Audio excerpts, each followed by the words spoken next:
Airport authority of India, आप mechanical engineer हो और आपका नौकरी अगर एयरपोर्ट में मिल गया तो सपना साकार हो जाएगा। और यही सपना साकार करने के लिए नोटिफिकेशन आया है एयरपोर्ट अथॉरिटी ऑफ इंडिया का। लेकिन ये बात ध्यान रखें, इसमें मैकेनिकल का सीट कम है।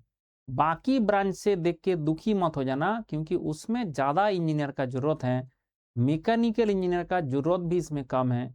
इसलिए जो आपका वैकेंसी दिख रहा है, इतना पोस्ट तो हमारे लिए नहीं है। 389 पोस्ट के लिए एयरपोर्ट अथॉरिटी ऑफ इंडिया ने लेके आया है, क्योंकि इसमें सब कुछ हम डिस्कस करने जा रहे हैं। Eligibility, salary, exam pattern and important dates.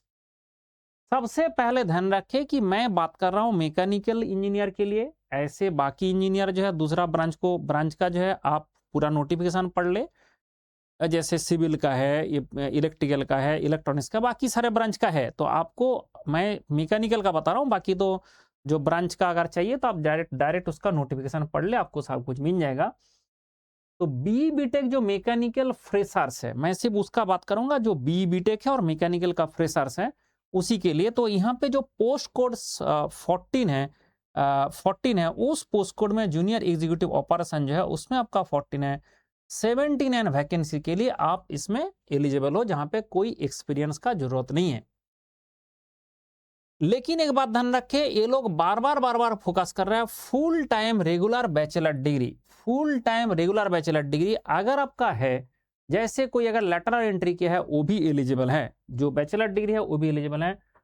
Post code 14 है, उसमें आपका junior executive operational minimum requirement पर नील, कोई जरूरत नहीं है। बी टेक ऑल्सो एलिजिबल, क्योंकि बी बीटेक कुछ भी हो उससे कोई दिक्कत नहीं। इन लोगों का डिग्री का ऐसे मैकेनिकल ऑटोमेशन, मैकेनिकल ऑपरेशन, ये सब से भी कोई दिक्कत नहीं है। इन लोगों का दिक्कत है कि भाई तुम फुल टाइम किया, तुम पार्ट टाइम किया, तो पार्ट टाइम वाले का अलाउ नहीं किया जाएगा।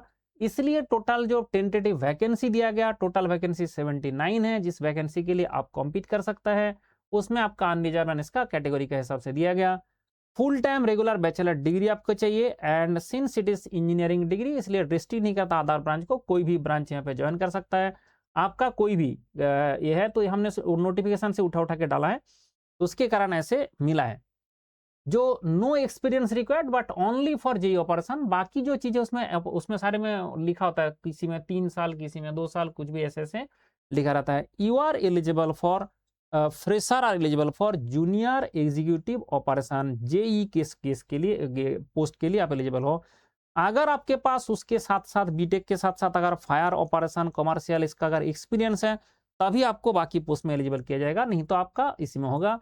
एज लिमिट जो दिया गया जूनियर एग्जीक्यूटिव इंजीनियर के लिए 27 ईयर्स का है मैक्सिमम एज लिमिट, लेकिन 27 ईयर के साथ ये सारे रिलैक्सेशन है। Final result must declared by cut off date, आपका कट ऑफ डेट में करेंगे तो आपका ये जो चीज है, आपका डेट जो दिया गया इसी डेट के हिसाब से होगा 7/9/2026 में।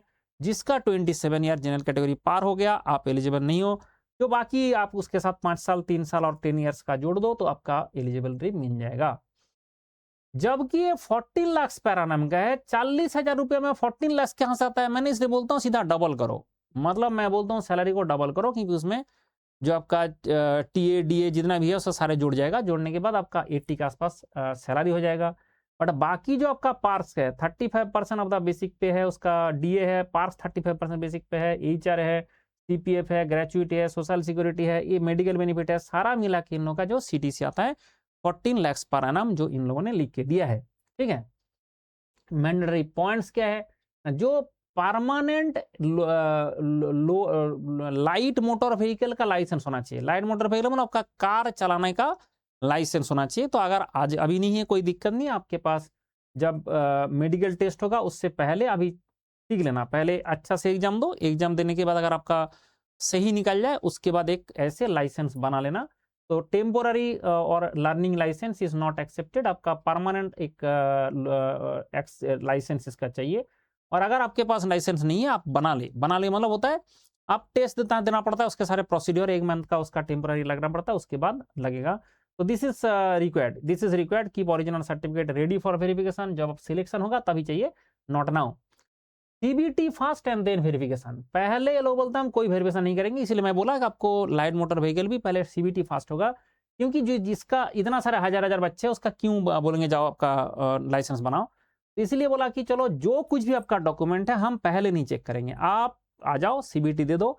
सीबीटी देने के बाद आपका ऑब्जेक्टिव टाइप होगा, इसमें कोई नेगेटिव मार्किंग नहीं होता है, और इसमें क्या होता है ना, मैकेनिकल का ज़्यादा जरूरत नहीं पड़ता है, इसमें आधार सब्जेक्ट होता है। तो मैं इसको भी हम शुरू करेंगे, और एयरपोर्ट अथॉरिटी का जो है मैं जसपाल सर से बात कर लेता हूँ, सो दैट हम भी इसका बैच एक लॉन्च करेंगे, तो हम जो है इसको पढ़ाएंगे, ठीक है।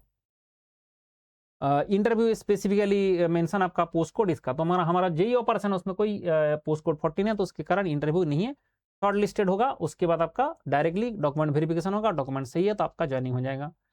8 अगस्त से ओपनिंग है, डेट शुरू है, एंड 7 सितंबर को क्लोज हो जाएगा। लेकिन 7 तक नहीं जाना है, आप अभी घर भर दो फॉर्म, जिसको भरना है अभी भर दो, आज से प्रिपरेशन करना शुरू कर दो। And keep this ready for applying. जो स्कैन फोटोग्राफ आपके पास होना चाहिए, लाइव फोटोग्राफ होना चाहिए, एक्स्ट्रा आपका सिग्नेचर होना चाहिए, लेफ्ट थंब। एक बहुत टॉप चीज बना, hand written declaration in English, ये बहुत इंपॉर्टेंट एक चीज दिया कि कौन कहाँ से फॉर्म भर देगा, मैंने लिखा नहीं था, मैं नहीं था बोलेंगे, तो इसलिए पूरा हैंड रिटन डिक्लेरेशन है, पूरा के पूरा आपको हाथ से आपको लिख के देना पड़ेगा। Educational and category certificate as applicable, and payment details आपका 1000 रुपया का फी दे रखा गया। SC/ST PWD women eligible AI person apprentices अगर है वो आपका एक्सेप्टेड है, सिर्फ जो नॉर्मल कैंडिडेट है उसके लिए 1000 रुपया फी दिया गया। BTech मैकेनिकल फ्रेशर क्या अप्लाई कर सकता है, इंजीनियरिंग डिग्री और फुल टाइम होना चाहिए, पर फाइनल रिजल्ट आपका टिकट होगा 7/9 को। And age limit satisfied candidate junior executive का ये हो जा रहा है, परमानेंट ये लाइसेंस चाहिए, and ready CBT and applicable, ready for CBT and application verification के लिए।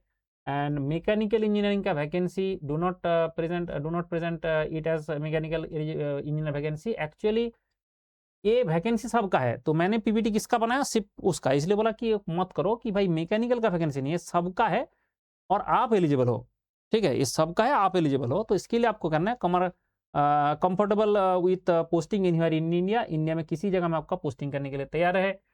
अनअकैडमी लेके आया है हमारे लिए सबसे बड़ा धमाकेदार ऑफर है। हमारा अनअकैडमी में अभी जो धमाकेदार ऑफर चल रहा है, क्यों चल रहा है, क्योंकि that is Indian freedom offer है। इसमें आपका 3 मंथ में 3 मंथ फ्री, 6 मंथ में 6 मंथ फ्री, एंड मेरा 750 लेक्चर में सारा मैकेनिकल इंजीनियरिंग पढ़ाई होता है। एंड ये है आपका अग्निवीर बैच, जो 2027 के लिए है, मैं कराना शुरू कर रहा हूँ। कैलकुलस उसमें आप ज्वाइन कर सकता है, ये आएगा इस बार एयरपोर्ट में भी। महावीर बैच है जो आपका कैलकुलस शुरू होगा उसमें, जो 2028 के लिए है। ये सारे हमारा और अदर कोर्स चलता रहता है, तो यू कैन ज्वाइन दिस।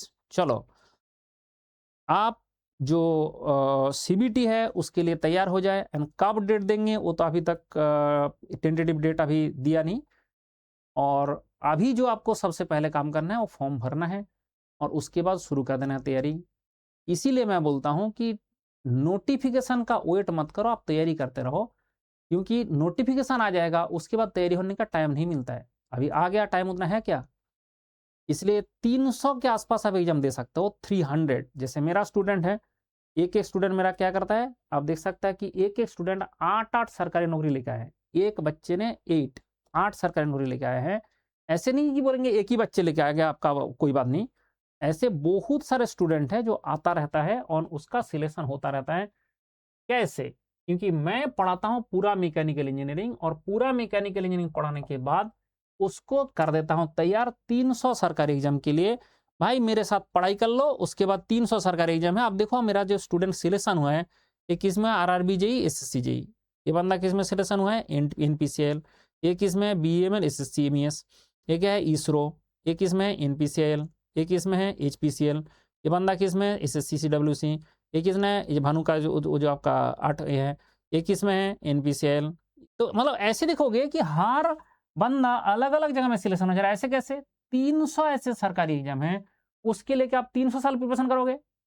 तो इसलिए मैंने बना दिया हूं एक प्रोसेस, मेरा 750 lecture, that is complete, that is sufficient. अगर आप पढ़ाई करना चाहता है, यही पढ़ना पड़ता है, and that is complete and sufficient. Mechanical, mathematics and aptitude सब कुछ इसमें है, ठीक है। चलो, खुश रहो, बाय बाय, टेक केयर। कोई भी आपका डाउट हो, कोई भी दिक्कत हो, ये व्हाट्सएप नंबर मेरा 24/7 खुला रहता है, आप मुझे व्हाट्सएप कर सकते हैं एंड ये फ्री सर्विस है, इसके लिए कोई पैसा नहीं लगेगा। लेकिन मेरा लेक्चर कभी फ्री नहीं होता है, मेरा लेक्चर का पैसा मैं लेता हूँ।